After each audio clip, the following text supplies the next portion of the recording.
Bismillahir Rahmanir Rahim. Mr. President, Mr. Secretary General, distinguished delegates, ambassadors, ladies and gentlemen, it's an honor for me to stand before you today on this prestigious platform in front of distinguished colleagues and partners and present my fellow countrywomen and men. Today, I am even more proud because just 2 days ago, around 3 million Afghans faced the threat of terrorism and risked their lives to vote in our young democracy's fourth presidential election. Those who voted included men and women, the very old, some voting perhaps for the last time, and the very young, those voting for the very first time of many times. Those living with disability, for whom the journey was longer and more tiresome. Some who came out despite having their fingers cut off by Taliban during previous votes. We all voted not just for a president, but we voted for democracy. We voted for our Constitution. We voted for freedom and sovereignty. We voted for prosperity and connectivity. We voted for peace. And we voted for the Islamic Republic of Afghanistan. I congratulate my fellow Afghans for exercising their right to vote. And I thank wholeheartedly the brave and professional Afghan National Defense and Security Forces for protecting that right. 70,000 of our brave soldiers protected citizens during this historic event.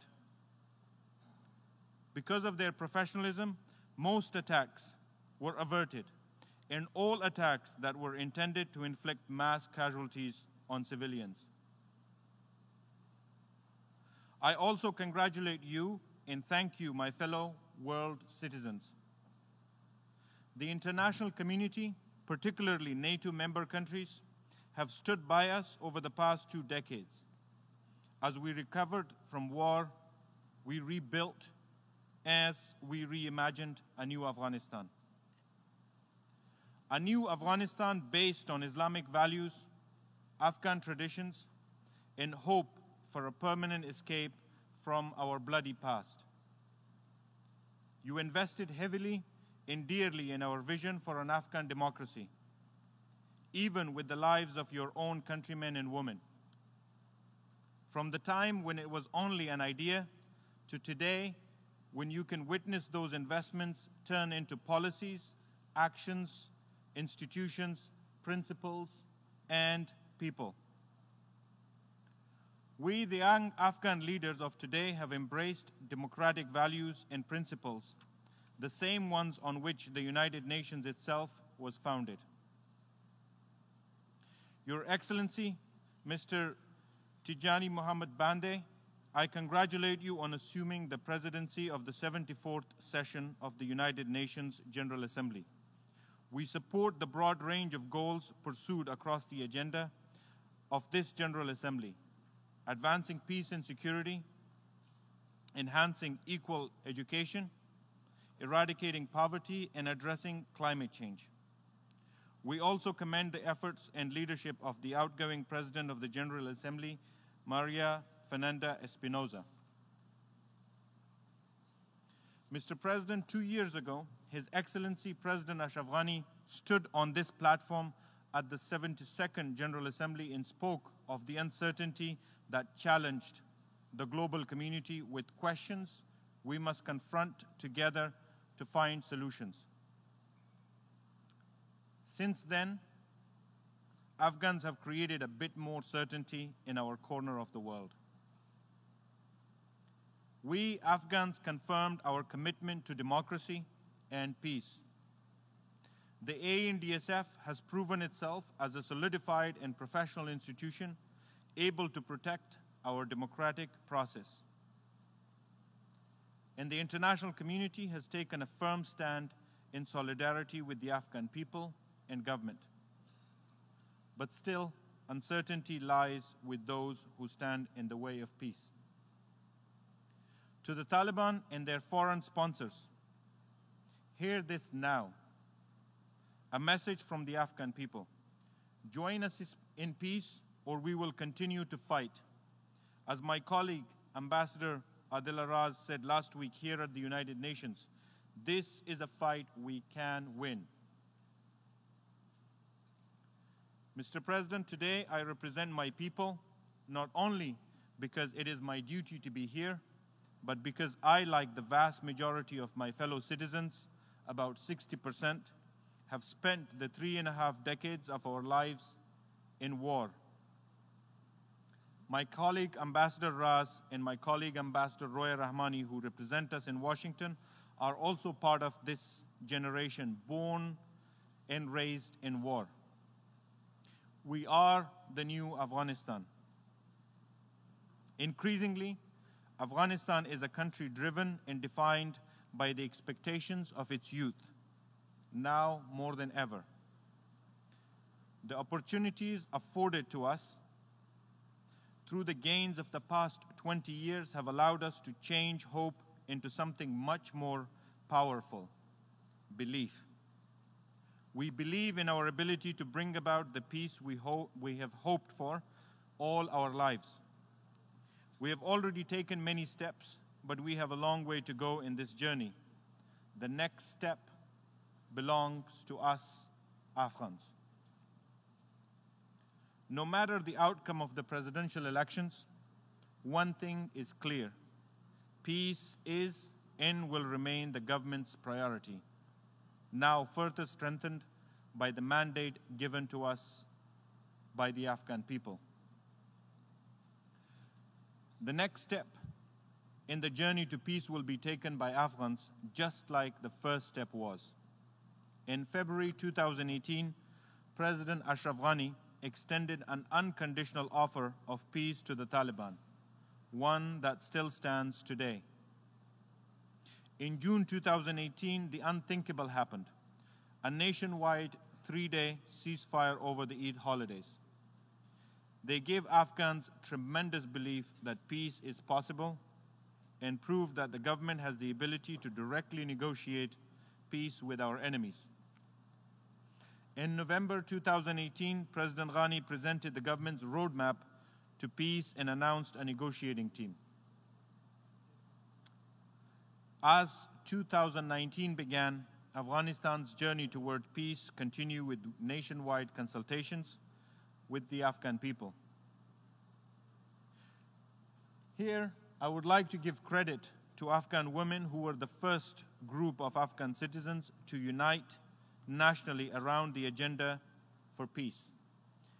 In February this year, 15,000 women were consulted from all 34 provinces on what would be acceptable to them in peace agreement. And 3,000 of them came together in Kabul to endorse that agenda. In April, the Afghan government organized a historic nationwide consultative jirga for peace, which laid out the people's demand for a peace agreement. Each of these has been a significant step in an ongoing Afghan-led process that is geared toward an inclusive, sustainable, and dignified peace for all Afghans.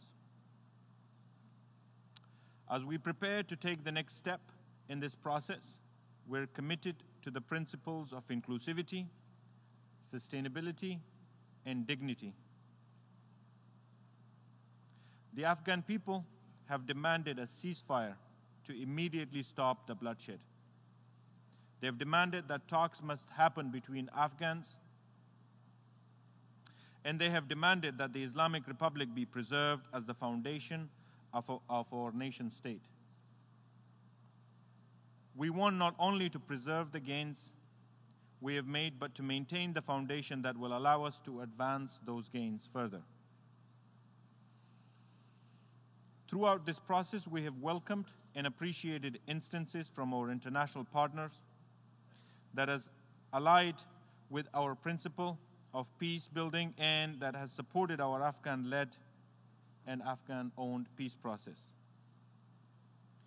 Peace is our common objective, and terrorists are our common enemy. We must not rush the former at the risk of empowering the latter. I would like to thank our international friends and partners that have supported our peace efforts, including the United States of America, the European Union, Germany, Norway, the Kingdom of Saudi Arabia, the United Arab Emirates, Indonesia, and Uzbekistan, among many others. Today, Afghans fight on the front lines of global terrorism so that others can maintain peace in their homes and on their land. But peace is not a permanent state of being. Peace requires care and constant reappraisal undertaken by partners who share the same values, even as the fault lines between war and peace across this globe shift. The terrorists that Afghan soldiers are holding at bay today pose a threat to us all. Terrorism is an idea as much as it is a form of violence. We must continue to work together to extinguish the ideologies behind terrorism, wherever they may exist. The zero-tolerance approach that has been called for repeatedly must no longer be a talking point, and instead become an action point. We need more institutional cooperation. We need more decisive action within the region. A strengthened collective security approach must take into account the wide nexus of transnational criminal activities as a whole, in inching the flow of terrorist fighters, their recruitment, and resources that allow them to remain lethal. Fighting terrorism is the basis of our critical partnership with the United States and our NATO partners, one to which Afghanistan remains firmly committed. I pay tribute to all those members of the military and their families who have lost their lives, including our brave ANDSF and our partners who have fought shoulder to shoulder with us, including 2,438 soldiers and all the others who have stood by us and paid the ultimate sacrifice. We Afghans will never forget your sacrifices, and we thank you for being with us. Mr. President, as the discussions at this General Assembly have shown, terrorism and conflict are only a couple of today's many threats. Detrimental effects of climate change and humanitarian crisis are also priorities, ones that we face daily in Afghanistan. These challenges will only be tackled with a new scale and scope of international cooperation. We need to look beyond the prism of individual interests if we are to address these challenges and meet the Sustainable Development Goals. Afghanistan has invested in the fulfillment of these goals, aligning them with our own national development agenda, the Afghanistan Sustainable Development Goals. These goals are embedded within the Afghan National Peace and Development Framework and our national priority programs. Still a predominantly agricultural economy, Afghanistan has felt the tremendous adverse effects of climate change. For our people, prolonged drought has been a matter of life and death, driving many out of their homes and into severe poverty.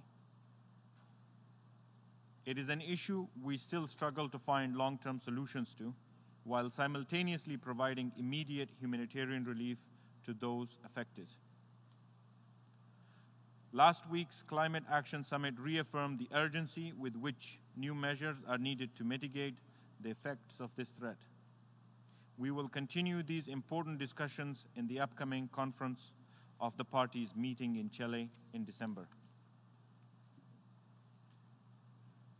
Mr. President, I want to close with a forward-looking message centered on the promise of the United Nations.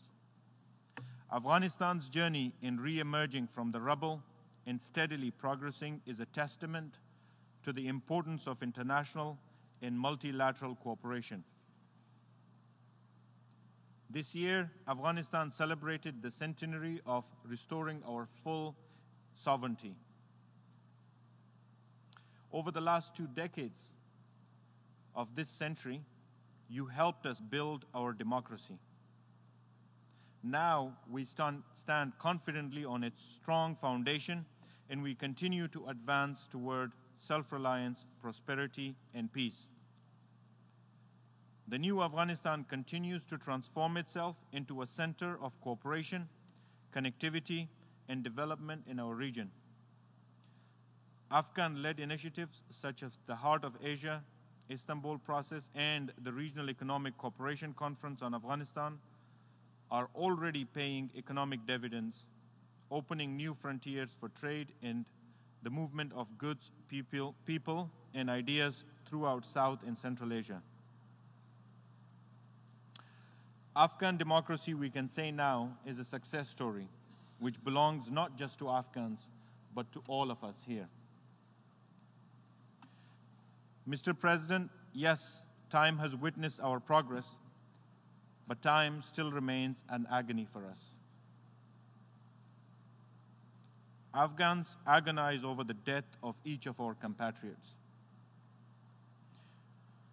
We lament each moment of time that takes an Afghan life as it passes. Our mission now is to bring peace that can end the suffering of all Afghans. Only when we have peace will each and every Afghan be able to experience the freedoms and opportunities of this democracy we have sacrificed so much to build. And no Afghan will truly be able to live in peace and freedom until the day that every single Afghan lives in peace and freedom. It is the day we live and work for, the day we know we will achieve in solidarity with our international friends and partners. It is the day which we no longer hope for, but which we believe in. Thank you.